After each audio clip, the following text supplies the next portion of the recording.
coached, and they got really good players. So I think for us, improving on our mistakes from last week, which were penalties and turnovers, is going to be vital to success, and making sure we get that fixed up. And then, we'll definitely have to play our best and be sound in what we're doing. And they've got a really good quarterback who can run and throw, with a good running back and some weapons on the outside, and they play a good brand of defense as well. So I just think this is it'll be a great test, and it'll be a fun Friday night, and we look forward to playing the game.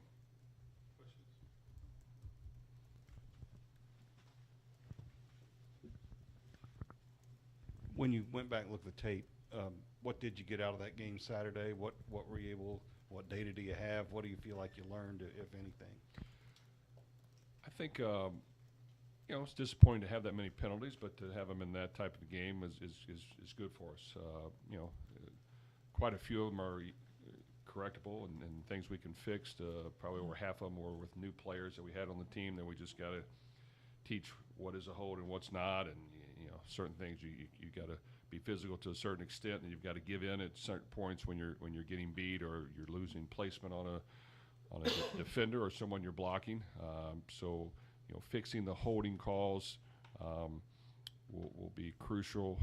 We had a face mask on special teams. We had something on the sideline. Those things can happen as well. And then I think we just had 3 turnovers that when you're in a good tight game, if you lose the turnover battle 3-0, you're probably not going to win the game. So I just think those things need to be addressed and worked on this week, and I think that's good. And the fact that a lot of guys got to play was good for the team. But now we're going to face some very competitive, really good football teams that have already won at a high level and beaten really good opponents throughout the last couple of years. So we'll have to be ready to go.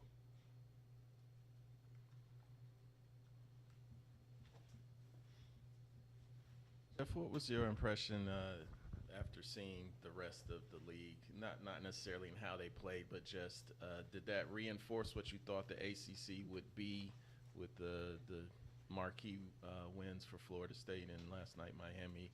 Did it just reinforce it, or were you surprised by anything? Well, I've always thought the ACC is very competitive football from top to bottom, and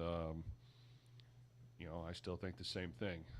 You saw Florida State back in the mix again, playing a really good brand of football, and they were well coached and disciplined and sound in what they did. And Miami came ready to play, and they've got a ton of talent and a really good quarterback, and they showed how good they are. So I think it's a lot of really good football teams, and once we get into conference play,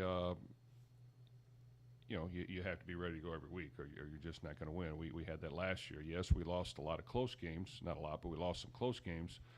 But we won some close games too that we easily could have lost against opponents in our league. So we're going to have to just improve every week, really be good at all those small things you talk about that get boring to continue to talk about. But you got to be sharp at it, and we've got to make plays and figure out ways to, this week, we'll face a much faster team on offense as far as not only in their talent level, but in the pace they go and the things they do. They'll make you defend the whole field. You'll have to honor the quarterback run, and all the things that he can do, the scramble lanes, and then, like I said, they'll go to no huddle pace that will make you get ready to go fast, and your communication has to be good. What have you seen so far on film? You talked a little bit about that, but defensively, what have you seen with James Madison and kind of what they like to do? Well, they got a new defensive coordinator, so you take a little bit of what they've done in the past and now what they've done through game one. I'm sure they didn't run everything. So you got to be ready for all that. I think they have good players. They've had a good scheme over the years.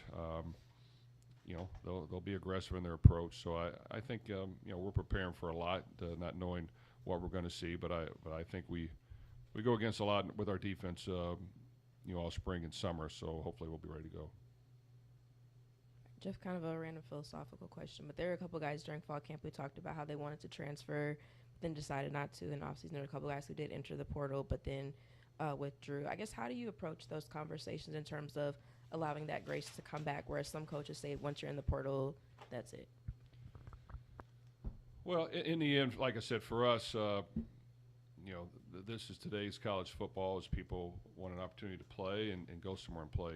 In general, even before that, I'm all for that. Like I want the young players that stay here and want to play and compete. I want to help them get on the field and achieve their goals. And um, if we don't think that can happen and they want to go somewhere else, we want to help them find a place to do that, because they all work really hard and they're all really put their life's work into trying to achieve their goals on the football field. So we do have grace with certain guys that want to look elsewhere, that maybe think they aren't getting treated fairly, but we still want to keep around. But and we've done that for years. Even before the portal, I've allowed, I don't want to broadcast it, but sometimes quarterbacks they want to play and they're unhappy, and we've sometimes allowed them to look around while they're still here, just to make sure that they're for sure what they want to do, because I do want all of our quarterbacks to play and do well, and hopefully it's here. But if for some reason it's not going the way they want, we do want guys to have success. So it's a touchy slope, but we want to err on doing what's best for all all of our players, and I think our guys know that. We want to. We have conversations. We're honest with them. We tell them where they stand, what they need to work on. How we envision them getting on the field and when. And obviously, those things can be determined by how they work and how they play. But it's important, in my opinion, now with recruits, you paint a picture for them, you explain it to them in detail, and then you work hard to get that done. And as that process goes on, if it's not what it's not going their way, we'll definitely help them look elsewhere if they want to. Jeff, wanted to ask you about the health. Obviously, Rodney Johnson went down. Wanted to see how he's feeling. Nate Kariski, and I think he had a couple offensive linemen out as well in the opener. I think Rodney will be back for sure. Nate, had an injury in fall camp. I'm not for sure if he'll be ready to go, which we would like to get him back. And then Trevante probably will not be back yet for this game as well. He was out the last game, our starting tackle on offense.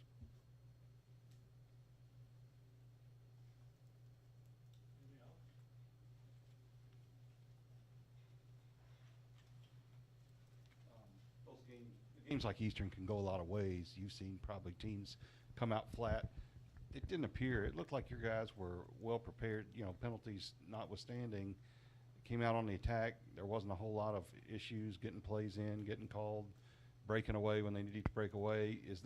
How encouraging is that? Because those games don't have to go that way. I think you're correct. For a first game, I thought we did a good job overall. We came ready to play.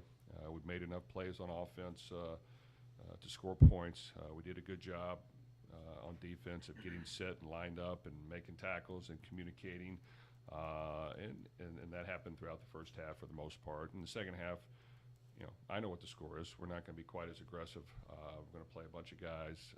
We're going to, do what I believe is right.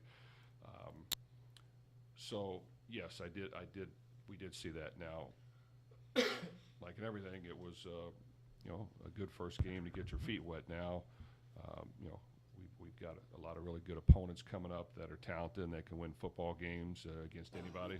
James Madison beat 2 ACC teams last year, won very handily. So we've got tough football games. So now we've got to be at our best. For the people that got tired after one half, you better get in better shape, because we've got a full 70 to 95 plays that you got to run on each side now, and you've got to be able to go the entire time and go at a high level.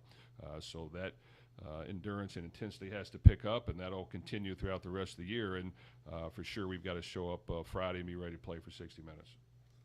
Jeff, a lot of the talk in the preseason, we talked about the newcomers on defense, but the two guys right in the middle, Renee made the very first tackle and had a good game, and then Jordan led you in tackles the other day. How big are having those two guys? They've played a lot of football, and they're both big and physical guys in the middle.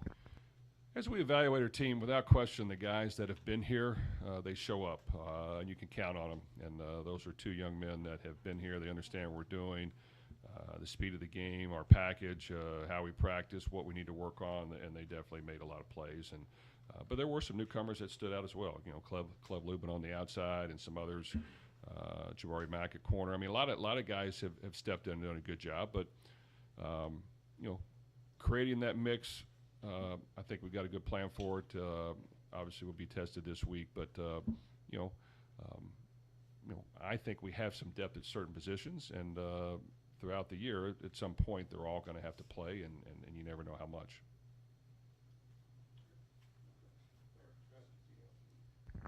And it is a Friday night, but it's a night game. We haven't had a whole lot of night games lately, and the stadium just seems to have a different energy sometimes at night. How much are you looking forward to just kind of having that and players getting to be a part of that? Well, I love playing night games. It doesn't bother me to play weekday games as well. I think this stadium has seen a lot of them, a lot of really good ones. Thought the crowd Saturday was great for a first game. They were ready for football and football season, which is a lot of fun to see. Our players respond when they're into it as well, and you know, we're looking forward to a good crowd on Friday night. We'll need the fans to help us and be loud, and that definitely makes an advantage for our team, and we'll have to utilize every component of that we can. Jeff, you had mentioned after the game that you thought in the second half that the backups and reserves did mostly a pretty good job. Now that you've had a chance to get your first dive into the film, is there anything that kind of stood out to you when going through that first watch, both good and bad? I think the things I mentioned, I mean, you know, we came ready to play. That was good. Some silly mistakes that didn't cost us in this game, but will cost us in close games, have to be fixed. And we normally have not been very penalized, but when you do, it's in a disadvantage. So we got to get that fixed. And turnovers are going to hurt you, especially we kind of, you know, gave them 7 points and then threw another interception that they were able to take down about the 10-yard line. So basically gave them another 7 points. So that can't happen against good teams, or you're not going to win. So I just think those small things that, even though we did good things, you can't have against good opponents, or you're not going to win. So it's it's good to see those things come up, and hopefully we can get them fixed for this week. Jeff, after this week, you've got a bye week. Obviously, can't do anything about it. But what's your opinion about having a bye week so early in the season? You like it? Don't like it? Can it be valuable? Well, I don't like any bye weeks, actually. I think once we get started, we're ready to go. Can they be beneficial? Sure. Give you a little break, get guys healed, all those things. Go out and recruit a little bit, fix some of the mistakes you've made. I mean, we'll take advantage of it. You know, it used to be you'd have one bye week for some reason. Lately, it seems like we've had two every year, so I don't know if that is because of the calendar or what. But you know what? We got to push forward through this game and try to get a win, and you know, really worry about playing our best football on Friday, and then from there we'll adjust and see, you know, how much rest we need, or what are all the things we need to work on. And definitely there are a few guys that are injured that we'd like to get back, and we'll continue to do that. So I just think it's a hodgepodge of a lot of things, and depends on where it falls in the year. For us, no, I don't like them bye weeks very much at all, but I don't like them this early. So I'd like to have a little bit later during the season. Jeff's quick turnaround, have 6 days as opposed to 7. How much different is the prep when you have one less day to prepare? It's not a whole lot different. You just got to speed some things up, and the process happens a little faster. So the break, you know, normally we give them a Monday as their day off. We'll be practicing today, so you just got to get ready to go faster. And I think as coaches, you got to kind of stay a little bit longer and make sure you're up to speed. And sometimes some of the stuff will carry over, and you hope that happens. But you got to have a couple new wrinkles in all three elements of your game, and hopefully we'll have those ready to go for Friday. Obviously, Colin had the touchdown on the punt return, but he had another one that set up good field position. At the very end of the game, Kewan had the long kickoff return. How important are those yards? Obviously, you want to score every time, but if you can't, just the other part of the yards on return game and being aggressive. Well, it's huge. If we can be good in the return game, it can really help our football team. I think we have some weapons back there to do that. It'll be tested this week to see just how good we really are. It'll definitely make a difference. You know, we had 5 or 6 penalties on special teams, which I don't know if we had that many all last year. So to get that fixed and make sure that doesn't happen will be important. But yes, gaining an advantage on special teams, whether it's block kicks, whether it's changing the field position, whether it's scoring a touchdown, can definitely help you win games. And you know, those elements, we've got to, whatever our strengths are on special teams, we've got to utilize that moving forward. Jeff, how do you kind of balance seeing what you need to see from your offense and plays, and also kind of wanting to save and not necessarily put something on tape for later down, especially once ACC play starts? Both those things happen without question, but being efficient, scoring points is the most important thing. But yes, I mean, we felt like what we knew what we needed to do. That was going to be the plan as we proceed forward. All the bullets got to be ready to go, and we feel like we have weapons on offense. Making sure they get their touches is really as important as what you call. And I think we just have certain weapons that we need to make sure they touch the ball. And if you do that and let them do their thing, that can help you win. And that sometimes gets overlooked when you're trying to scheme up things and do this and that in order to win. But certain players need to get their touches. Doesn't matter who the coach is. We've got to be smart and make sure that happens. And that's what we kind of try to balance, is making sure what plays do we really think the ball will go a certain place, and if they're not touching it early, how can we kind of get them in the mix? But every game's different, and we tell them all the time there's one ball and there's multiple receivers and running backs, so normally only one can touch it other than the quarterback play. So you got to be patient, continue to do your job. You don't know when your number is going to be called. That's the game of football. That's why it's a team sport. Thank you.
Well, good morning, everyone.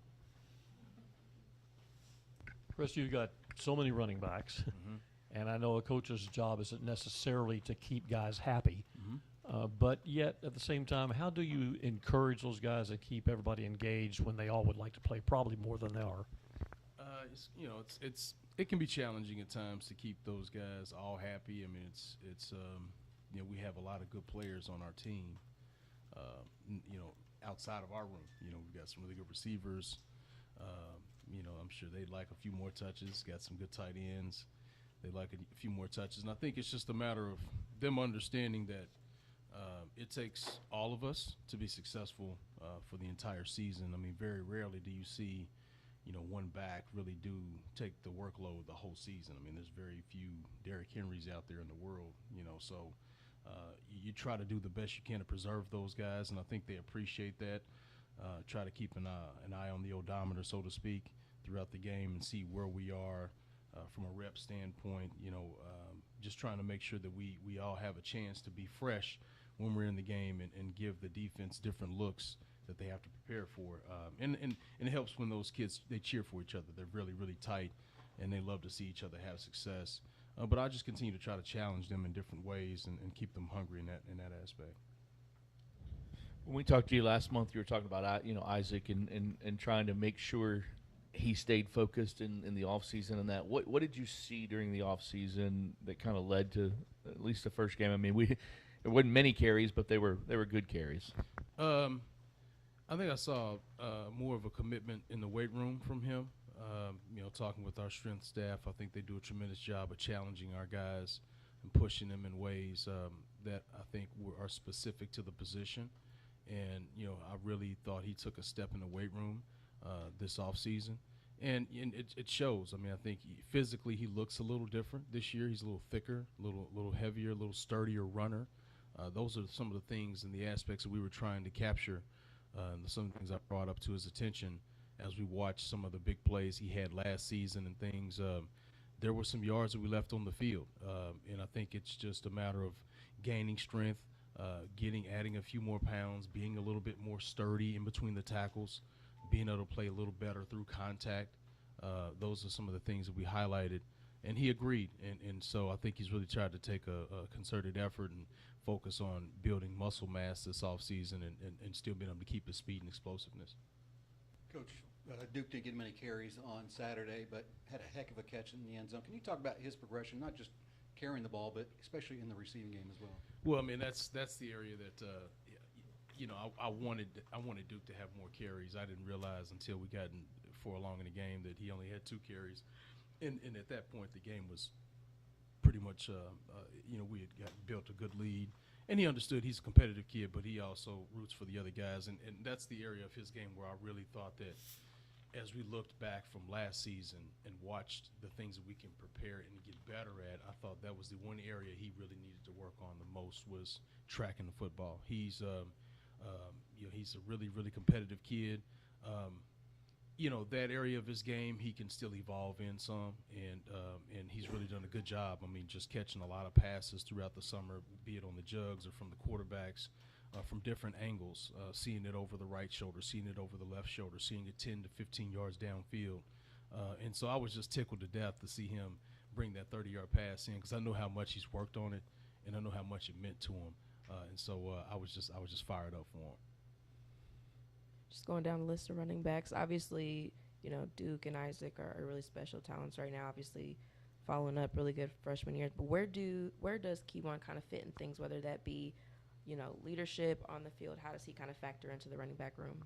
I mean, he always factors in. I mean, he's Mr. Versatility, and he's kind of, I guess in some ways, my youngest child has her favorite blanket. She's 2 years old, and it soothes her. And I mean, Keywan kind of does that for me. I mean, he's the glue. I think both Isaac and Duke are special in their own right. I mean, they're just they're fireworks. You know what I mean? And thunder over Louisville, so to speak. And I think that Keywan is kind of he's the blanket that keeps it all together, and just to make sure it goes. And he's a good change of pace to those kids. And I think he has his own style of play. And we talk all the time about, hey, Bama, you don't need to be Isaac. You don't need to be Duke. You need to be you. That's what we need. And I think when you combine those 3 kids together, I think you've got a 3-headed monster. That those are 3 different types of games that you need to prepare for as a defense to corral, to take the right proper angles. And then Keywan he's sturdy, man. He's gritty. He's rugged. That's his game. And little bit different than Isaac and Duke. And it presents a good, I think, a good kind of mix for the defense. When he comes in, it's a little bit more physical, a little bit more pads popping. But at the same time, I think he has excellent vision. He can catch the football. He can pass protect. I mean, he's a well-rounded kid. And so we're just fortunate to have him to be able to blend with those other 2 kids. These last 2 questions kind of hit on the one I've got, because I was going to ask you about versatility. We talked about, Duke and his catch, and Isaac and what he's done, and Key wanted a touchdown catch that got called back, and the special teams play, Yes. Pass protection. How much pride? How much have these 3 progressed in almost every area? I mean, that's one thing that I take pride in as a coach is, no matter the type of success that we've been able to have, we always try to find ways to improve. And some of those things I challenge them in special teams as well. And Bama, with his body type, he can do a lot of different jobs on the football field. So he gives us a lot of versatility, not just from an offensive standpoint, but from a special team standpoint. I know Coach Maslowski's fired up about him. Just being able to put both he and Colin Lacey back deep has really just got us tickled to death right now about that. And then Isaac and Duke have the ability to go back there as well and be very effective as well. And so, I was just excited to see Bama have the big kick return at the end of the game. That's something that he and I spoke about this offseason, just personally is, Bama, what do you need to do to take the next step? And one of those things was, hey, man, I know you work hard and you're a rugged guy and you take pride in between the tackles, but in reality, we need to put some big plays on tape. That's coming from Isaac and Duke right now. You need to show these folks that you can run too. You need a 50-plus yard run. You know what I mean? Like, show these people that you can really run. So I was just tickled to death to see him, have the 65-yard kickoff return. And I know he's looking forward to more opportunities. I think he's had a fantastic offseason. Been giddy about him the whole offseason, the summer. And I see it in his eyes. He's ready to rock and roll. So whenever he gets his opportunity, he knows his kind of his role and how valuable he is to us. And I think he's just chomping at the bit to go out and continue to prove himself. But all three of those kids just fired up about him and where they are and how they've continued to improve. Chris, continuing to go down the depth chart, what did you think about Sean Boykins and his in-game debut at running back? Very impressed. He's got some traits. I tell him all the time. He's a big man. He's not what you would consider to be. I guess he's probably the biggest one in our room. And when you think about that, coupled with the fact that he's just as fast as Isaac and Duke, I mean there's something there. And those are some of the traits that we saw in him when we recruited him. And then just watching him kind of here early in his career, just trying to find a way onto the field and things like that. You saw flashes of it with the ball in hand. And so I just was like, let's just take a look at him at running back, because he kind of reminds me of some guys I've had before. A little bit of a project, but has traits that if he buys in and can really kind of clean his eyes up in his movement, I think there's some things there. He has some gifts that we can really put on display. And so, I was impressed. I mean, I thought he showed good vision. I think that's gotten better as he's kind of moved closer to the football, playing running back now. I think seeing the game and so many bodies around has been a transition for him. He's used to playing out in space and running a hitch route, and there's one corner in front of me and things like that. But now, no, there's 4 D linemen, there's 3 linebackers, there's linemen's blocks that you need to read, leverage of blocks and things, all of that. So the game is slowing down, I think, slowly for him. He's a smart kid. He digests it. He asks questions, shows up early, stays late. So I'm seeing the buy-in from him. But I tell him, I mean, he kind of reminds me of a kid we had at the previous spot who's starting for the New York Giants right now, Tyrone Tracy. Was kind of a guy that, wanted to play both. Debo Samuel type of guy, outside as well as running back periodically. But, once he bought in, I mean, just kind of took off. And he had traits. He could run. He could catch from the receiver position. And I think there's a lot of the similar traits with Sean. And so seeing the buy-in from him, he's really close to Isaac and Duke. And I didn't realize they were all in the same class, him, Isaac, and Duke. And in Bama, they're all really close. So they're helping him. And you're just seeing the growth from him day in and day out. Almost similar to like what I saw from Garindo a couple of years ago. Just when Jaws kind of got nicked up, just the increased amount of reps, you saw the growth week in and week out. And I think you're going to see the same with Sean as he continues to grow in the position. So excited about what we saw from him and his continued growth. Chris, you haven't, last year the 2 night games you played were away. Having one here is different. Those guys have not played in a night game here. How different is it at night? And then the second part, how do you manage like the reps? How do you go into the game thinking you want to kind of do things? That's a great question. I mean, well, this is going to be their first, I guess, night game at home. So excited about that. They have played on Friday nights, and so in high school, so excited to see how they handle their first one in college. Always been excited about playing at home in front of our fan base. They really come out and support us tremendously. It was great Saturday, and we anticipate a great crowd on Friday night.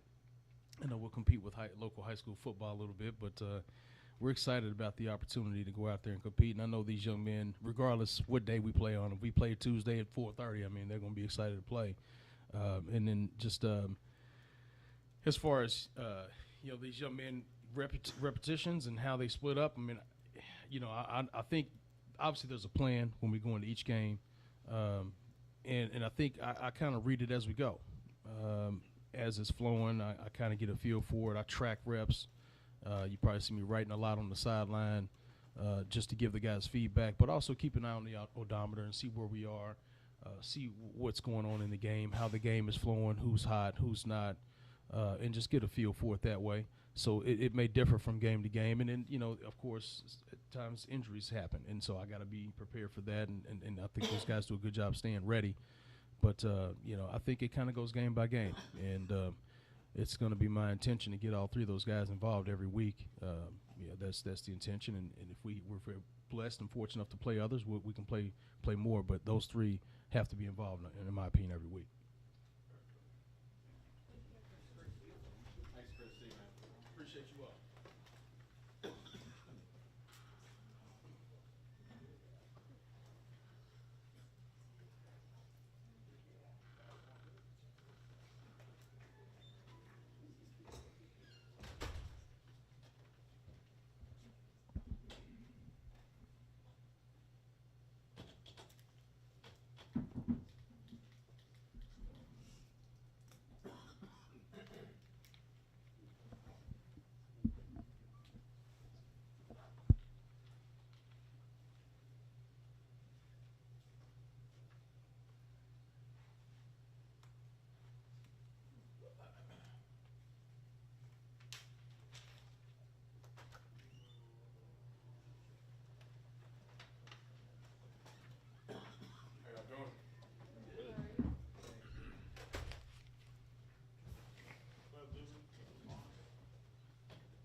This is for Clev.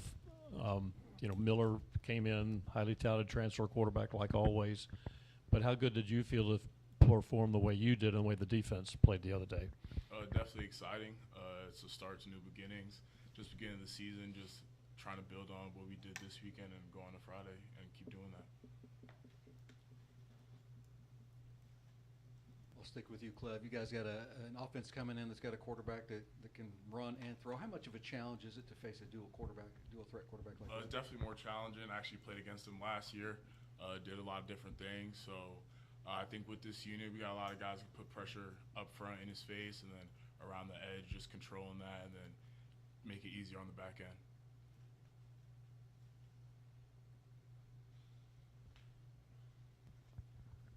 Miller, once you watch the tape, how kind of would you? Obviously, Saturday you talked about your game out in here after that, but after watching tape, how would you kind of look and assess the way you played as an individual and then the offense in whole? Yeah, I thought overall it was pretty clean. Thought we executed well. Thought we went out there and executed the game plan in the way that we kind of envisioned. Obviously, we didn't finish the first half in the way that we wanted to, and I think one of those deals was a little fluky, and one was my fault. But I mean, I think I was proud of the way we prepared. I think we were able to execute based on the degree of our preparation. And I think that's got to set the standard going forward, and we've got to continue to get better and better each week. Miller, obviously only playing the first half. You didn't get into the full bag and also the game score kind of thing. Is there anything in particular that you feel like you still want to do in this offense in a live situation, in a game situation? Yeah, I mean, there's a lot more for sure.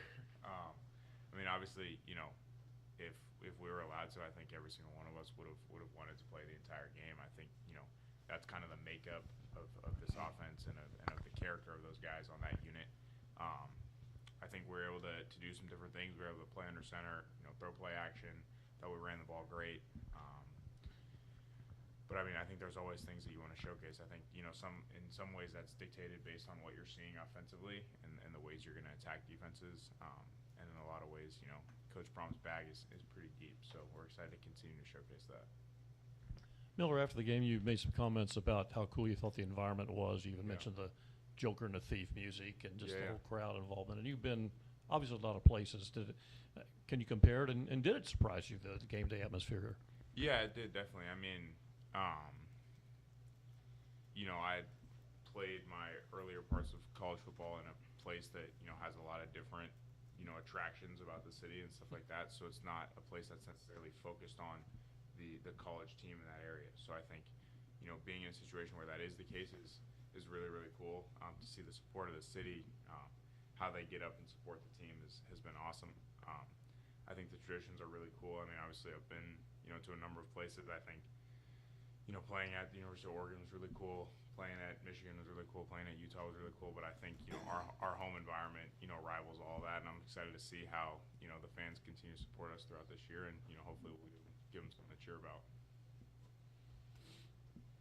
Clev, you just talked about playing against James Madison's quarterback last year. I guess, is there more picking up your brain this week, being that you have had that experience and Louisville hasn't played James Madison in, I guess, 3 years? Yeah, a little bit. Some of their tackles are returning. Obviously, the quarterback's the same. So just watching my film from last year and how I played against them, see what I could do better, and then making those suggestions to my teammates and just collecting on their last game and some of their prior film as well. Millard, you had talked in the preseason about the running back room and the talent that they have. Yeah. But when you're back there and you hand one off and you just watching, or you throw that one to Duke, you look at it's like, I mean, is it maybe even a little bit better than, like, they keep getting better, they seem like? Definitely, no. I agree that it's definitely a little more. I mean, not that I knew they were good, but I think, you know, you have Really to see. good. Yeah, you have to see it in person, you know, in a live game, because I don't think practice really does it justice. But I mean, yeah, kind of just to reiterate what I had said previously, it's really cool when, you know, a guy gets a step on the defense and you know no one's catching him. And that's not something I've necessarily been around before, but I'm really excited for those guys, and I think, you know, all three of them have really special traits and are going to continue to contribute in big ways. Clev, obviously the pass rush has been getting a lot of talk. What have you seen out of Wesley Bailey, A.J. Green, especially on Saturday? And just for you guys as a unit, as defensive ends as a whole, what have you seen out of some of the younger guys in the room? I think we got a great room when it comes to pass rush ability. Before we went out there, we all let each other know, like, the race begins. We're all trying to compete, have the most sacks here. So right now it's good to be leading the pack, but I know AJ's on my tail. I know West is going to try to go get some. Beatles, Jordan, Renee, like, we got a room full of guys who's going to continue to get back there, pressure the quarterback, and just continue to compete from that aspect.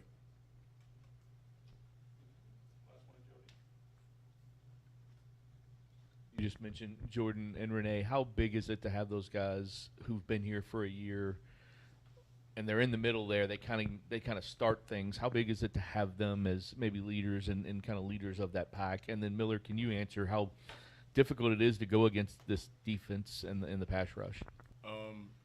Honestly, it's awesome. Both of them are great in the run. So a guy like me, obviously, we all play the run. We're all downs guys, but once it gets to those third down situations, knowing that I got two guys inside of me who could also play the run and pass rush at a high ability, put pressure on the quarterback, not give him the ability to step up and give me, Wes, AJ, Beatles, Micah opportunity to come around that edge and just continue to make plays as the year goes on.